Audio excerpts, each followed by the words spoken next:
कहते हैं कि पूत के पाँव पालने में दिख जाते हैं और मल्हार राव सूबेदार जी ने इस पूत यानी खंडेराव होलकर के पाँव देख लिए थे पालने में ही, इसलिए बचपन में ही शादी कर दी देवी अहिल्या के साथ में। क्यों? क्योंकि समझ गए थे सिर्फ और सिर्फ यही लड़की ऐसी है जो यदि पत्नी बनकर आ जाती है खंडेराव होलकर के जीवन में तो इसे सुधार सकती है, इसे लायक बना सकती है।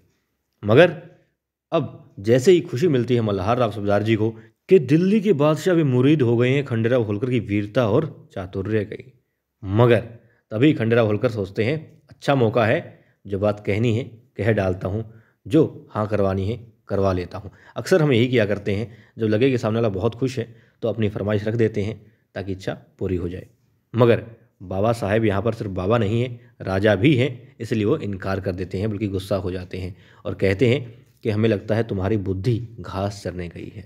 मतलब अकल नाम की चीज़ है ही नहीं, दुश्मन को गले लगाने की बात कर रहे हो। जी हाँ, देखिए खंडेराव होलकर दर्द से करहा रहे हैं, बस किसी तरीके से मुश्किल से सहारा लेकर खड़े हो पा रहे हैं, मगर फिर भी फ़ायदा उठाते हैं इस वक्त का और मल्हार राव सूबेदार जी के सामने रख देते हैं एक ऐसा विचार जो बहुत ही गलत है। देवी अहिल्या भी से झुठला चुकी हैं कि ये सही नहीं है, मगर वक्त सही नहीं था इसलिए कह नहीं सकी साफ साफ शब्दों में खंडेराव होलकर को, और ना ही विरोध कर सकी थी।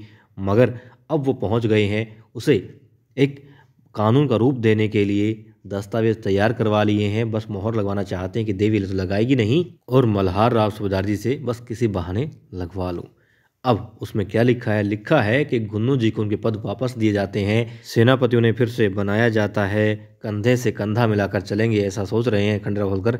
मगर गुन्नू जी हैं कि वक्त मिलते ही गर्दन उड़ाने की फिराक में, और यही बात कह देते हैं मल्हार राव सूबेदार जी की तुम पागल हो गए हो, अभी अभी तो तुमने उसके बाबा साहेब को मारा है, उसका वध किया है, वो बदला लेने की फिराक में होगा, बदले की आग में सुलग रहा होगा, और तुम उसे साथ चलने की कह रहे हो।